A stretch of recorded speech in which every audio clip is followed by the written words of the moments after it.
ไปดูวิวน้ำตกหัวใจกันค่ะแม่หัวใจจริงๆด้วย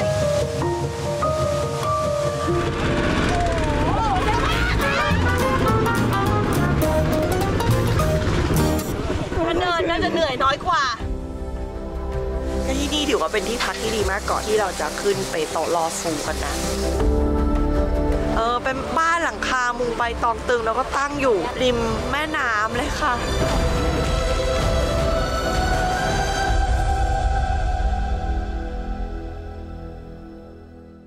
สวัสดีจากอุ้งผาค่ะทุกคนวันนี้มินจะมาเที่ยวน้ำตกเปโตลอซู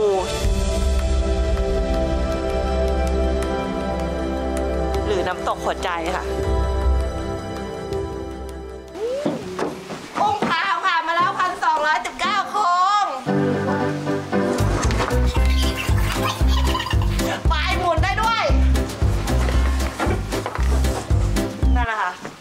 เดี๋ยวไปซื้อของเสบียงขึ้นก่อนนะคะนี่ค่ะเนี่ยกำลังหาสำรองเสบียงสำหรับวันพรุ่งนี้กลางวันนะคะก็น่าจะเป็นบะหมี่กึ่งสำเร็จรูปนะคะเนื่องจากว่าที่พักเราเตรียมอาหารให้เราเฉพาะเย็นนี้กับพรุ่งนี้เช้านะคะที่เหลือก็คือเราไม่รู้ว่าเราจะไปอยู่ที่ไหนจะเดินเร็วไหมหรือว่าเดินช้าเพราะว่าเราทำไมมีอายุอีก 3-4 ปีก็40ละก็อาจจะแบบโอ้ไม่พอท้อแท้นอนกลางป่าเลยก็ได้อีกอันที่ขาดไม่ได้นะคะคือยาหมองแก้ยุงกัดค่ะเพราะมินแพ้ยุง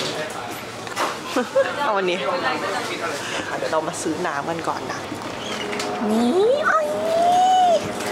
ของโปรดมินค่ะทุกคนนี่ชอบมากเลยชาชิซุโอกะนะคะซึ่งเป็นน้ำชาเขียวแบบโนชูการ์นะบอกเลยว่าอันนี้เนี่ยอิมพอร์ต 100% มาจากชิซุโอกะนะซึ่งเมืองชิซุโอกะนะคะเขาเป็นเมืองหลวงแห่งชาเขียวคือบอกเลยว่าไปเห็นที่ไหนก็ชอบมากเพราะว่ากลิ่นหอมมากกลิ่นชาหอมจริงแล้วก็พอกินเข้าไปอึกแรกนี่แบบเหมือนฉันไปอยู่ญี่ปุ่นเลยอะก็เลยเดี๋ยวจะขนอันนี้ไปนะคะนอกจากน้ำเปล่าแล้วก็จะกินชาเขียวแล้วนะคะเอาไม่มีน้ำตาลเนาะ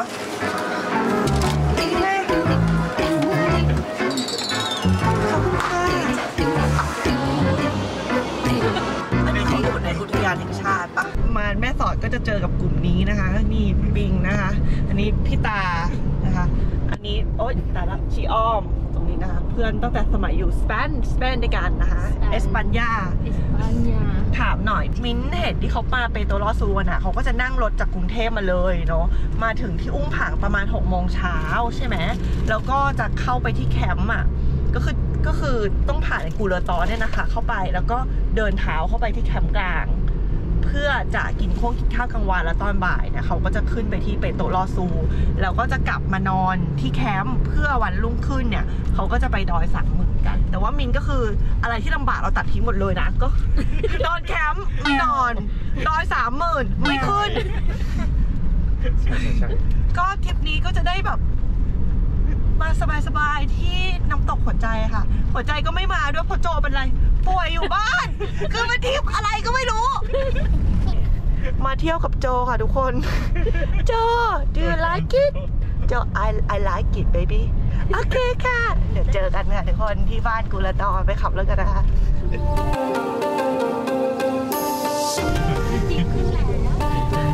ต้นไม้ต้นใหญ่มากแบบแน่นยิบเลยดูดิแน่นมากต้นไม้เขียวแน่น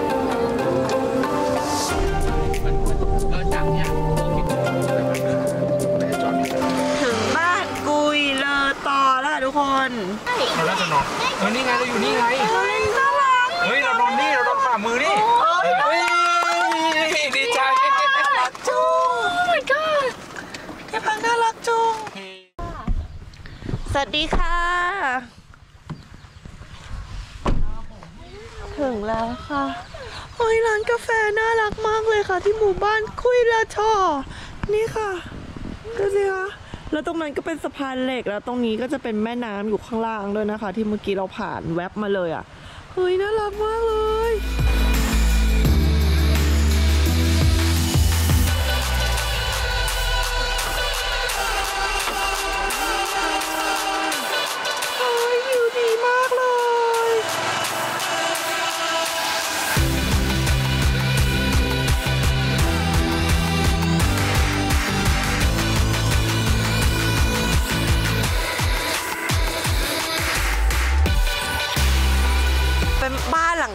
ใบตองตึงแล้วก็ตั้งอยู่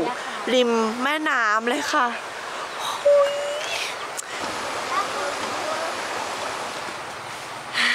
ในที่สุดนะคะหลังจากออกจากแม่สอดมาตอน10 โมงเช้า5 โมงกว่าแล้วก็มาถึงกุยเลอต่อแล้วค่ะเดี๋ยวจะนั่งพักเหนื่อยจิบชาแป๊บหนึ่งแล้วก็จะไปเดินสำรวจหมู่บ้านนะคะอันนี้ก็เป็นชาชิซุโอกะ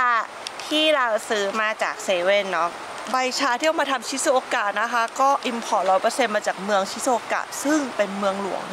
แห่งการทำชาเขียวค่ะทุกคนกลิ่นชาหอมมากเลยค่ะแล้วนี้เป็นแบบไม่มีน้ำตาลด้วยนะก็ดีต่อสุขภาพนะคะ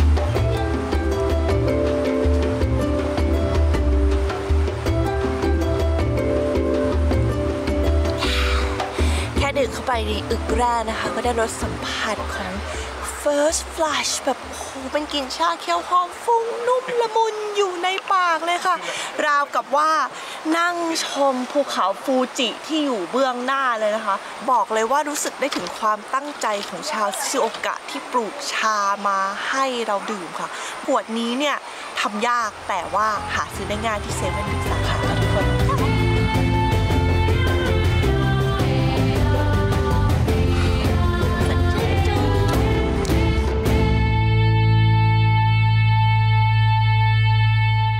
เราขึ้นมาดูบ้านนะคะวันนี้เขาทำอะไรให้กินเมื่อกี้ถามแล้วเขาบอกว่าทำไข่เจียวกับน้ำพริกผักอีหลึงค่ะเนี่ยเราไปดูเขาทำกันค่ะผักอีหลึงมันหน้าตาเป็นยังไงนะคะถูกค่ะ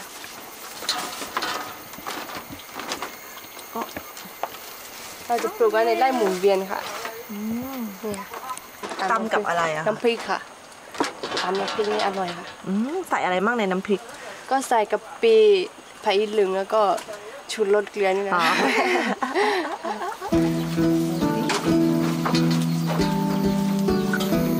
ผักอีกนะกลิ่นหอมมาเลยนะคะหอมมะนาวมาเลยนะคะต้องอร่อยแน่เราชอบกินน้ำพริกผักอีหลึงเปล่าไม่ตอบแปลว่าชอบแน่ๆเลยนี่ชอบไหมชอบไหม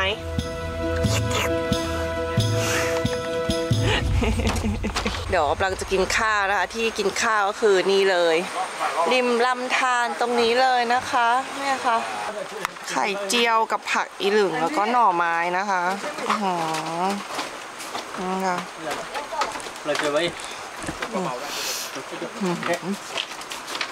ผักอีหลึงอร่อยมากเลยอ่ะมันจะออกเปรี้ยวๆรสชาติเปรี้ยวนำพริกตามแล้วก็กลิ่นผักอีหลึงอ่ะมันจะเป็นกลิ่นเหมือน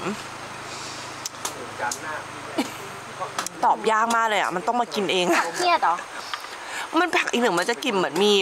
มีควันเหมือนกลิ่นอะไรลมควันอยู่นิดนึงที่ปลายใบอ่ะทั้งที่มันไม่ได้ไปลมควันหรืออะไรนะหลายที่อ่ะ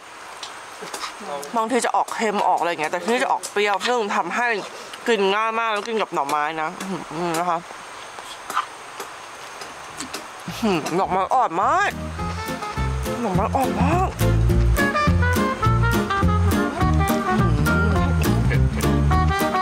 หน่อไม้อ่อนหน่อไม้ดีมากอะหน่อไม้อ่อนมากเลยดูดิครับดูนะครับดูครับดูของแท้ของหน่อไม้ดีมากกินกับผักอีหลึงเนี่ยนะเผ็ดแซ่บเข้าไปเผ็ดแต่มันหยุดไม่ได้เลยมันเปรี้ยวอร่อยมากนั่นแหละเดี๋ยวจะไปกินข้าวนั่งก่อกองไฟอาบน้ำแล้วพรุ่งนี้เราจะออกกันตั้งแต่7 โมงเช้าเพื่อจะไปที่เปโตะรอซูหรือว่าน้ำตกรูปหัวใจที่เขาบอกว่าเป็นน้ำตกที่ตั้งอยู่ที่สูงที่สุดในไทยไม่ใช่น้ำตกที่สูงที่สุดแต่ว่าตั้งสูงที่สุดนะคะทุกคนไปกินแล้วค่ะอร่อยอ่ะ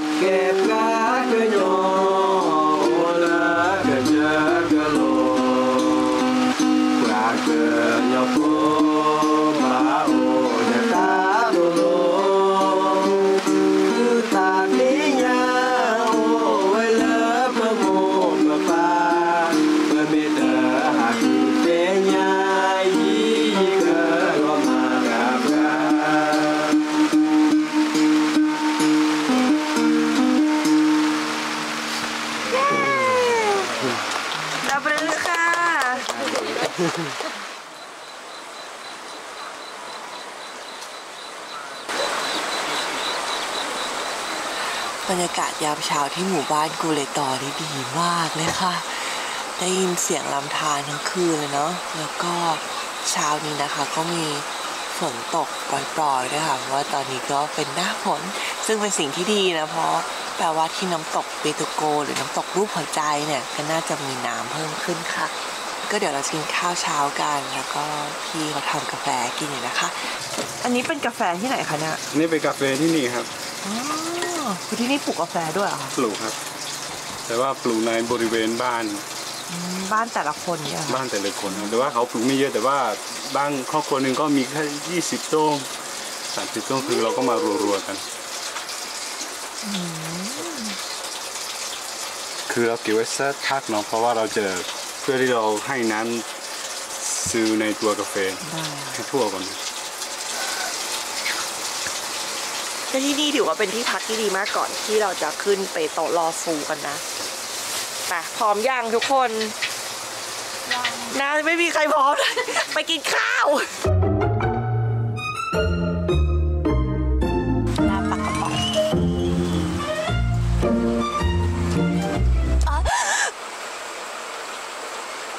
หล่น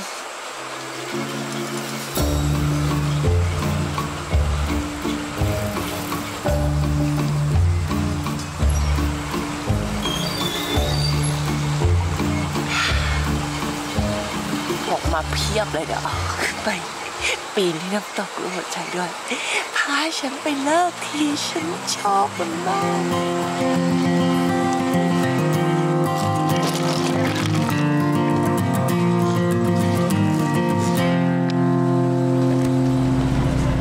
ฝนตกแต่เช้าแล้วนะคะเราพยายามที่จะได้อยู่มือแค่เรื่องกลางฝนเลยไป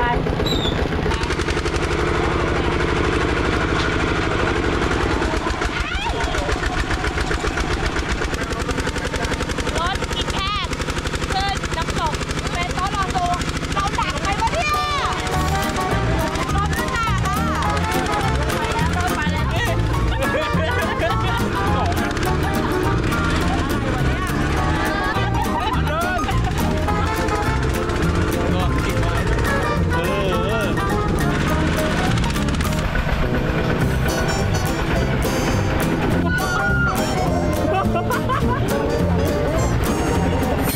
บอกว่าเขามีรถอีแท็กพาไปด้วยแล้วก็จะนั่งรถอีแท็กค่ะ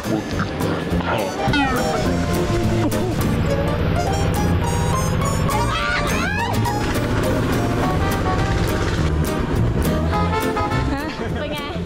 ถ้าเดินน่าจะเหนื่อยน้อยกว่าแกไม่อยากดูเลย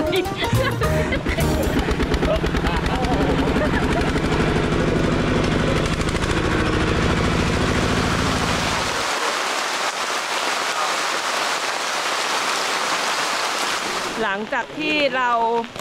กระเด้งกระดอนกันมาจะว่ากระเด้งกระดอนไม่ใช่หลังจากที่เราเดินทางกันมาอย่างแสนสบายเมื่อกี้นะคะเราก็มาถึงจุดลงทะเบียนตรงนี้นะคะก็จะต้องไปอีกพักหนึ่งก็จะถึงแคมป์แล้วก็จากแคมป์ก็จะต้องเดินต่อแต่ว่าตอนนี้เราต้องปลูกป่าก่อนนี่หน่อยนึงครับนี่คือต้นผักนะคะ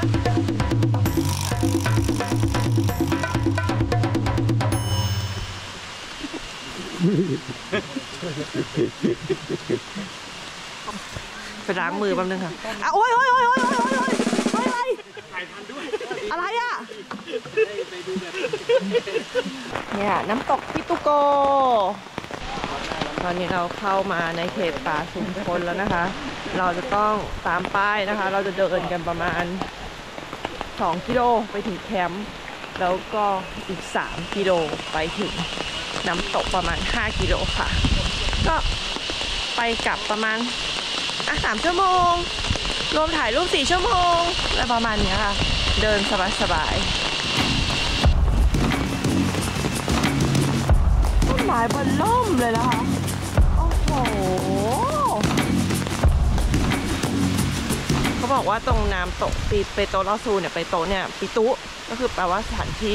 ลี้ภัยค่ะเพราะว่าตอนนั้นเนี่ยที่มีโรคหานะคะชาวบ้านเขาก็หนีไปอยู่ตรงนู้นกันที่ปิตุเขาเลยเรียกว่าปิตุนะคะ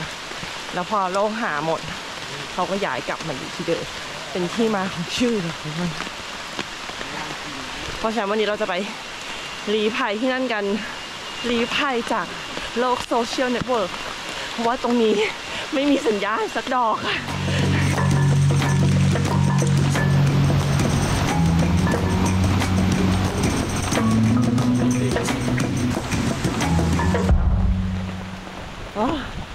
มาถึง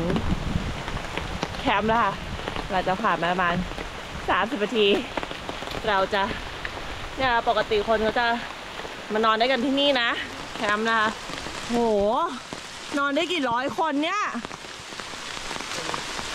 มันนอนได้กี่คนเนี่ยรอบนึงก็ตีให้500ครับโอ้โหดูมันจะเป็นตลาดนัดหนึ่งมันเริ่มเลยอ่ะมีสภาพแคมป์นะคะเป็นแบบนี้มีแคร่ให้มีแคร่มีผ้าใบกันฝนอย่างดีนะคะเป็นสัญลักษณ์บ่งบอกเลยว่าน้ำตกลูกหัวใจและดอย30,000ป๊อปปูล่าขนาดไหนนะคะมันเป็นน้ำตกครับขึ้นฝั่งนี้จะเป็น30,000นี่ค่ะครับผมทางไปน้ำตกปิตุกอง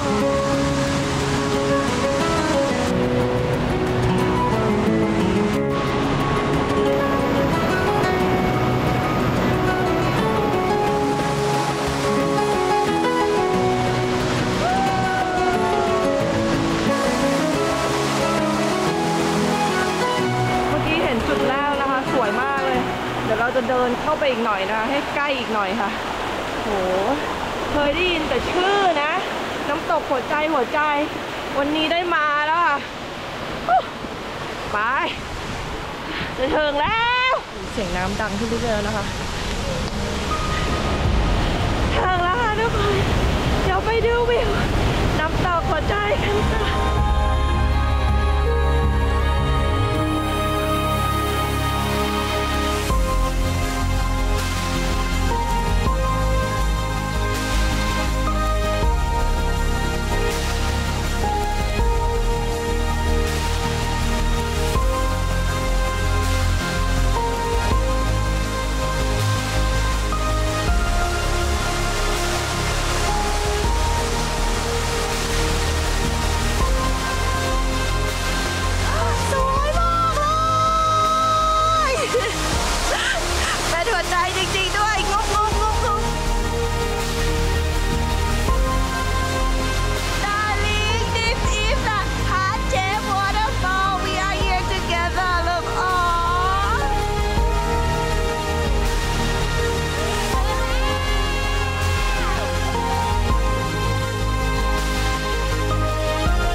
ก็นี่แหละค่ะคือการเดินทางมาที่น้ำตกรูปหัวใจนะคะบอกเลยว่าสนุกแล้วก็สวยกว่าที่คิดไปมากเลยค่ะถ้าใครสนใจจะมานะคะก็สามารถติดต่อได้โดยตรงกับทางชุมชนกุลตอนะเดี๋ยวมินจะให้คอนแทคไว้ที่ description นะคะบอกเลยได้เลยว่าการเดินทางมาครั้งนี้นะถือว่าเป็นการท่องเที่ยวชุมชนที่สนุกมากเลยค่ะเพราะการท่องเที่ยวชุมชนเนี่ยมันจะครบสมบูรณ์ได้ก็ต่อเมื่อ1เราได้มาทำอะไรสนุกร่วมกันนะคะ2เราได้มาเรียนรู้แลกเปลี่ยนกันและสุดท้ายคือผลประโยชน์เนี่ยเข้าสู่ชุมชนด้วยค่ะก็แปลว่าครั้งต่อไปจะพาไปเที่ยวที่ไหนก็รอติดตามกันครั้งนี้เดี๋ยวเดินทางกลับแล้วค่ะบ๊ายบาย